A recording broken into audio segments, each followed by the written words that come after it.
No man are foreign poem James Kirkup ने लिखी है। ये जेम्स कर्कअप की पिक्चर है। No man are foreign poem में सबसे पहले हम टाइटल करेंगे, फिर theme, message, summary, line wise explanation और लास्ट में फिगर ऑफ स्पीच। चलिए टाइटल स्टार्ट करते हैं। No man are foreign title आपसी भाईचारे पर जोर देता है। दुनिया में सभी लोग एक जैसे ही हैं और उनमें कोई फर्क नहीं है, पर सभी लोग कास्ट क्लास के नाम पर बटे हुए हैं। ये सब ह्यूमन बीइंग्स की बनाई हुई रुकावटें हैं, बैरियर्स हैं। सभी लोग प्यार की भाषा समझते हैं। कोई भी ह्यूमन बीइंग स्ट्रेंजर यानी कि अजनबी नहीं है, इसलिए ये टाइटल एकदम सही है। चलिए थीम स्टार्ट करते हैं। इस पोअम का थीम ये है कि सभी लोग एक हैं। वननेस ऑफ मैनकाइंड यानी कि मानवता का एक होना ही इस पोअम का थीम है। सभी लोग भाई बहन हैं, कोई भी एक दूसरे का दुश्मन नहीं है। कुछ लोग अपने सेल्फिश मोटिव्स के लिए दूसरे लोगों को भड़काते हैं, जिस वजह से वॉर होता है। हमें ऐसे लोगों की बातों में नहीं आना चाहिए। हमें यूनिवर्सल ब्रदरहुड यानी कि विश्व भाईचारा और पीसफुल कोएग्जिस्टेंस यानी कि शांति से एक साथ रहने में विश्वास रखना चाहिए। चलिए मैसेज स्टार्ट करते हैं। No man are foreign poem शांति का मैसेज, वॉर को रोकने का मैसेज और मानवता का एक होने का मैसेज देती है। सभी ह्यूमन बीइंग्स एक हैं। जो लोग वॉर करवाते हैं वो मानवता के दुश्मन हैं। वॉर से सिर्फ डिस्ट्रक्शन यानी कि विनाश होता है, नफरत फैलती है और पीस खत्म हो जाती है। वॉर में सारी हवा खराब हो जाती है और काफ़ी लोगों की जान चली जाती है। ये पोअम हमें ये मैसेज देती है कि हमें आपसी भाईचारे के साथ रहना चाहिए, क्योंकि सारी कंट्रीज़ के लोग एक ही हैं। चलिए समरी स्टार्ट करते हैं। इस पोअम में ये बताया गया है कि अलग अलग कंट्रीज़ में रहने वाले लोगों में कोई फ़र्क नहीं है, इसलिए कास्ट क्लास और कंट्री के नाम पर होने वाला वॉर और डिस्ट्रक्शन यानी कि विनाश गलत है। अलग अलग कंट्रीज़ के लोग जो यूनिफॉर्म पहनते हैं वो डिफरेंट हो सकती है, पर लोग तो एक जैसे ही हैं। जिस अर्थ पर डिफरेंट कंट्रीज़ के लोग चलते हैं वो भी एक ही है। एक दिन सभी को मरना है और इस अर्थ में मिल जाना है। डिफरेंट कंट्रीज़ के लोगों को धूप, हवा और पानी बराबर मिलता है। वो लोग भी शांति के दिनों में फसल को एंजॉय करते हैं, वॉर के दिनों में गरीबी और भूख से परेशान रहते हैं। दूसरी कंट्री के लोग भी हमारी तरह ही काम करते हैं ताकि अपनी लाइफ चला सकें। वो लोग भी हमारी तरह ही होते हैं, वैसे ही सोते हैं और जागते हैं जैसे ही हम लोग करते हैं। वो लोग भी प्यार से जीते जा सकते हैं, इसलिए ह्यूमन लाइफ हर जगह एक जैसी ही है। पोएट कहता है हमें याद रखना चाहिए कि जब हम उनसे हेट करते हैं या बुराई करते हैं या उनकी कोई चीज़ ले लेते हैं तो एक तरह से हम अपना ही नुकसान करते हैं। फिर वॉर होते हैं और अर्थ खराब हो जाती है। साफ सुथरी हवा वॉर की आग और डेड बॉडीज़ की वजह से खराब हो जाती है। इस तरह से ये पोअम हमें आपस में मिलजुल कर रहने का मैसेज देती है, सभी को एक जैसा मानने और नफरत और वॉर से दूर रहने का मैसेज देती है। चलिए पोअम का लाइन वाइज एक्सप्लेनेशन स्टार्ट करते हैं। Remember, no man are strange, no countries foreign. Strange का मतलब होता है अनजान या अजीब। पोएट कहता है कि याद रखो कोई भी आदमी अनजान या अजीब नहीं है, किसी भी कंट्री में रहने वाले लोग अलग नहीं हैं, उनमें कोई फर्क नहीं है। Beneath all uniforms, a single body breathes like ours. Uniforms का मतलब है कपड़े जो डिफरेंट कंट्री के सोल्जर्स पहनते हैं। डिफरेंट कंट्री के सोल्जर्स डिफरेंट यूनिफॉर्म पहनते हैं। ये यूनिफॉर्म कलर, शेप और डिज़ाइन में अलग हो सकती है, पर यूनिफॉर्म्स को पहनने वाले लोग तो एक जैसे ही हैं। जापान की मिलिट्री की पिक्चर, इंग्लैंड की मिलिट्री की पिक्चर, ब्राज़ील की आर्मी की पिक्चर। सभी लोगों की यूनिफॉर्म अलग है, पर है तो सभी एक जैसे ही। सब लोग जीने के लिए ब्रीथ करते हैं, सांस लेते हैं। उनका पहनावा और बाहरी रूप अलग हो सकता है, पर सब लोग एक ही हैं। सब लोग एक जैसे ही ब्रीथ करते हैं। The land our brothers walk upon is earth like this, in which we all shall lie. हम सब भाई बहन हैं क्योंकि हम सब एक ही अर्थ पर रहते हैं। हमने इस अर्थ को डिफरेंट कंट्रीज में बांट दिया है, पर है तो वो एक ही अर्थ जिस पर हम सब रहते हैं। सभी लोग एक ही अर्थ पर रहते हैं। हम सब भाई बहन हैं क्योंकि हम सब में फीलिंग्स हैं, जैसे खुशी की फीलिंग, दुख की फीलिंग और इस तरह की बहुत सारी फीलिंग्स। एक दिन हम सभी को मरने के बाद इस अर्थ में मिल जाना है। चाहे हम किसी भी कंट्री के हों, चाहे हमने अलग अलग कपड़े पहन रखे हों, मरने के बाद तो इस अर्थ में ही मिल जाना है। They too aware of sun and air and water. Nature के एलिमेंट्स जैसे सन, एयर और वाटर सभी लोगों को बराबर मिले हुए हैं। सभी लोगों को सन बराबर मिला हुआ है। सभी लोगों को हवा बराबर मिली हुई है। सभी लोगों को पानी बराबर मिला हुआ है। Are fed by peaceful harvest. Harvest का मतलब होता है क्रॉप या फसल। हम जैसे ही दूसरी कंट्रीज़ के लोग भी पीसफुल यानी कि अच्छे और शांति के दिनों में खेती करते हैं और फसल का मज़ा लेते हैं। क्रॉप से अपना पेट भरते हैं। Crop in peaceful days. By Wars long winter starved. पर जब वॉर या लड़ाई होती है तो सभी भूख से जूझते हैं। यहाँ वॉर को विंटर से कंपेयर किया गया है। यहाँ मेटाफर यूज़ किया गया है। जैसे ज़्यादा विंटर्स में खेती नहीं होती है और लोग भूख से जूझते हैं, वैसे ही वॉर में होता है, क्योंकि वॉर में खेती का सारा काम बंद हो जाता है। विंटर्स में बहुत ठंड होती है और खेती नहीं होती है। जैसे विंटर में बहुत ठंड होती है और वो बहुत लंबी लगती है, वैसे ही वॉर में शांति खत्म हो जाती है। इसलिए वॉर को विंटर से कंपेयर किया गया है। Their hands are hours.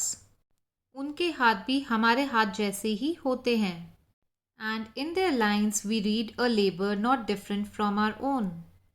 यहाँ लाइन्स का मतलब है हाथों की लकीरें। दूसरी कंट्रीज़ के लोगों के हाथों से उनका हार्ड वर्क दिखता है और ये हार्ड वर्क हम लोगों के हार्ड वर्क से अलग नहीं है। वो लोग भी हम जैसे ही बहुत मेहनत करते हैं ताकि पैसे कमा सकें। सभी लोग हार्ड वर्क करते हैं। सभी लोगों का हार्ड वर्क एक जैसा ही है। Remember they have eyes like ours that wake or sleep. यहाँ दे का मतलब है दूसरी कंट्री के लोग जिन्हें हम अनजान समझते हैं। दूसरी कंट्री के लोगों की आंखें भी हमारी कंट्री के लोगों जैसी ही होती हैं। उनमें कोई डिफरेंस या फ़र्क नहीं है। जब वो सोते हैं तो आंखें बंद रहती हैं, जब वो उठते हैं तो आंखें खुली रहती हैं। जब हम सोते हैं तो हमारी आंखें बंद रहती हैं, जब हम उठते हैं तो हमारी आंखें खुली रहती हैं। ऐसा ही हमारे साथ भी होता है। फिर दूसरी कंट्री के लोग अनजान कैसे हुए? And strength that can be one by love. Strength का मतलब होता है ताकत। दूसरी कंट्री के लोगों की ताकत को लव से जीता जा सकता है। सभी प्यार और भाईचारे की भाषा समझते हैं, चाहे वो हमारे दुश्मन की कंट्री के लोग ही क्यों ना हो। In every land is common life that all can recognize and understand. सब कंट्रीज में लाइफ एक जैसी ही होती है। सभी की लाइफ में सुख दुख खुशी परेशानी आती रहती हैं।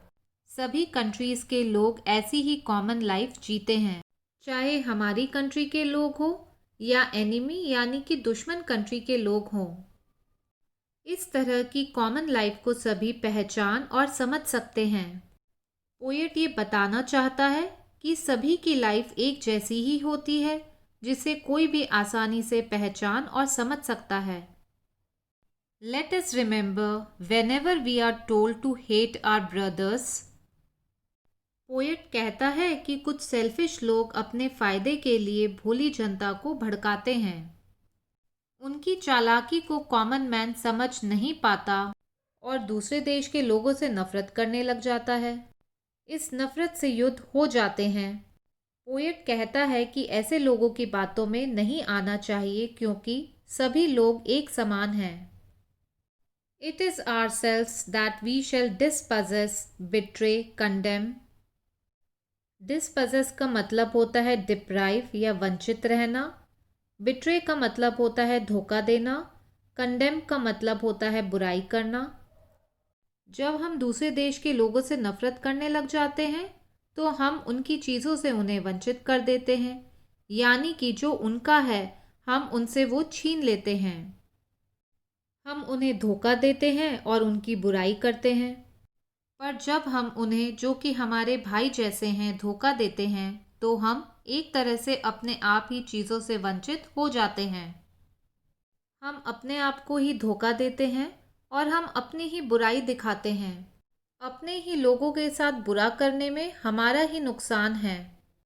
हम दुश्मन बन जाते हैं और आपसी प्यार और भाईचारा खत्म हो जाता है। Remember, we who take arms against each other. हम सेल्फिश लोगों की बातों में आकर दूसरे देश के लोगों से दुश्मनी कर लेते हैं और उनके साथ वॉर करते हैं। एक दूसरे को नुकसान पहुंचाने के लिए हम वेपन्स का यूज़ करते हैं। इन सब चीज़ों से हमारा भी नुकसान होता है।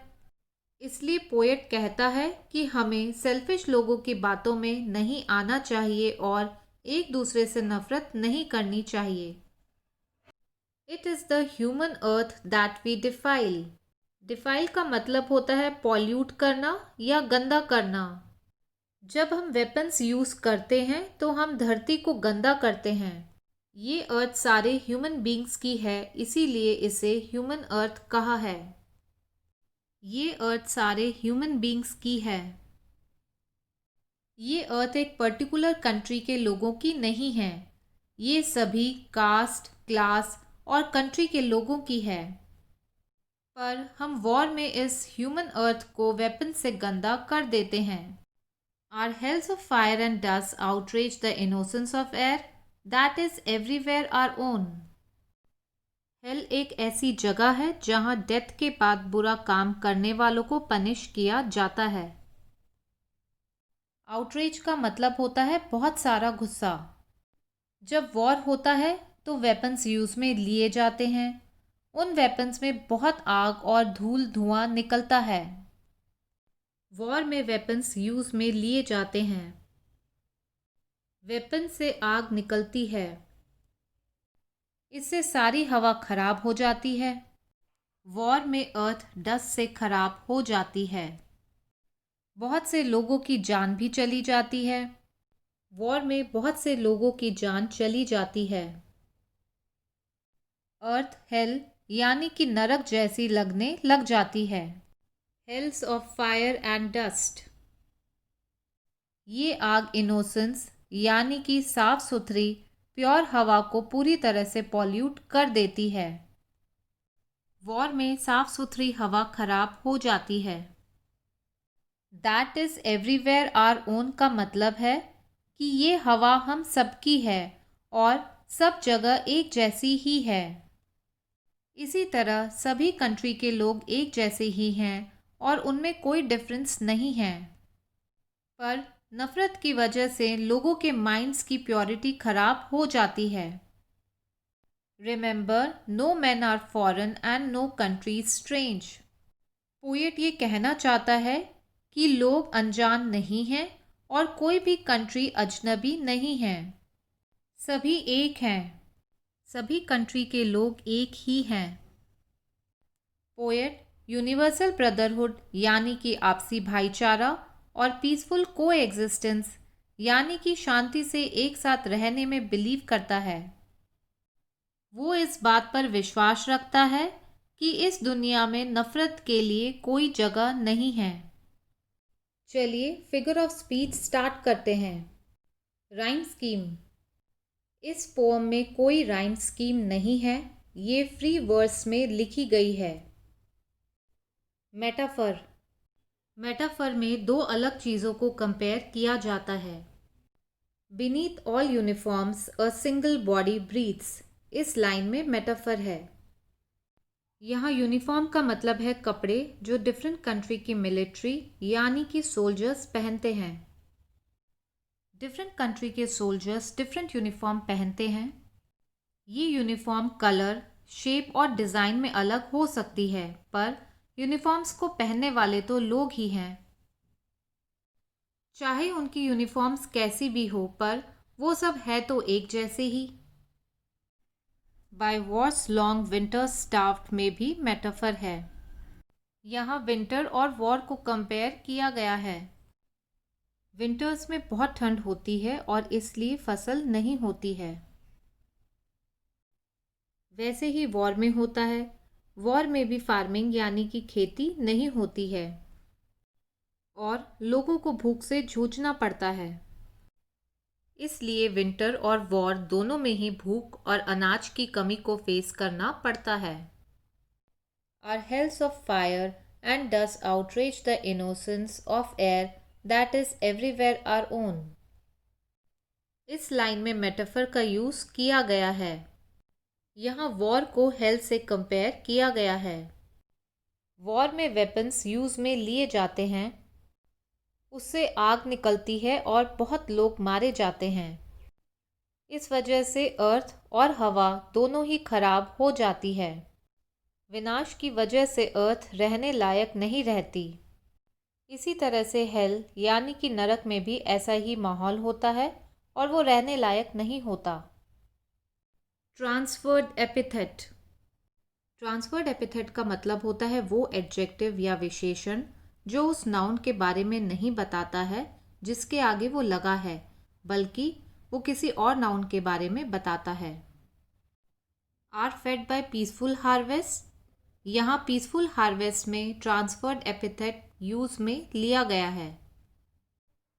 पीसफुल एडजेक्टिव है पर वो हार्वेस्ट को डिस्क्राइब नहीं कर रहा है। यहाँ हार्वेस्ट खुद पीसफुल नहीं है, यानी कि यहाँ फसल को शांतिपूर्ण नहीं कहा गया है, बल्कि जो सोशल और पॉलिटिकल सिचुएशन है वो पीसफुल है, शांतिपूर्ण है। फसल तब अच्छी होती है जब शांति का एनवायरनमेंट यानी कि माहौल होता है। इसलिए यहाँ क्रॉप पीसफुल नहीं है बल्कि एनवायरनमेंट पीसफुल है। इसे ही ट्रांसफर्ड एपिथेट कहते हैं। एन्जैम्पमेंट। एन्जैम्पमेंट में पहली लाइन के एंड में कोई कॉमा या फुल स्टॉप नहीं होता है और वो लाइन दूसरी लाइन में कंटिन्यू करती है। Beneath all uniforms, a single body breathes like ours. The land our brothers walk upon is earth like this, in which we all shall lie. यहाँ सेकेंड लाइन थर्ड लाइन में और third line fourth line में continue हो रही है बिना किसी comma या फुल स्टॉप के। इसे ही एन्जैम्पमेंट कहते हैं।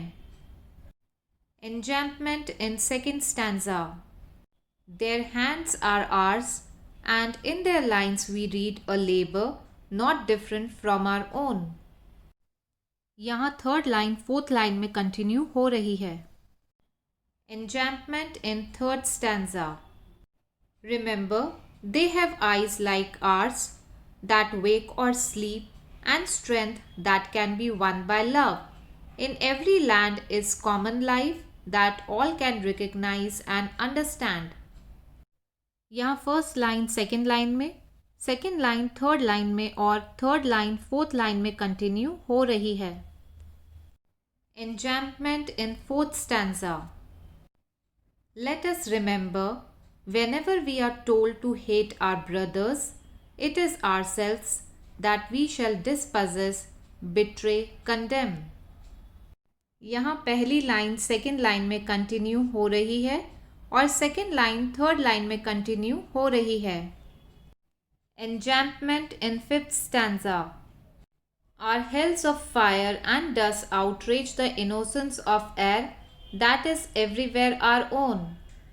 यहाँ सेकेंड लाइन थर्ड लाइन में कंटिन्यू हो रही है. इसे ही एन्जैम्पमेंट कहते हैं. रिपीटेशन. रिपीटेशन में वर्ड्स रिपीट होते हैं ताकि जो बात कही जा रही है उस पर जोर दिया जा सके. रिमेंबर वर्ड को 5 बार रिपीट किया गया है. इस पोअम का मैसेज ये है कि सभी कंट्री के लोग एक ही हैं, उनमें कोई डिफरेंस नहीं है. इसी मैसेज पर जोर देने के लिए रिमेंबर वर्ड रिपीट किया गया है. Remember, no man are strange, no countries foreign. ये लाइन लास्ट स्टैंजा में भी रिपीट की गई है. ये लाइन रिपीट की गई है ताकि पोएट इस बात पर जोर दे सके कि सब एक हैं, कोई अलग या अजनबी नहीं है, पूरी मानवता एक है. एलिट्रेशन. एलिट्रेशन का मतलब होता है कॉन्सोनेंट साउंड्स का रिपीट होना. अ सिंगल बॉडी ब्रीथ्स में बी की साउंड रिपीट हो रही है और स्लीप एंड स्ट्रेंथ में एस की साउंड रिपीट हो रही है.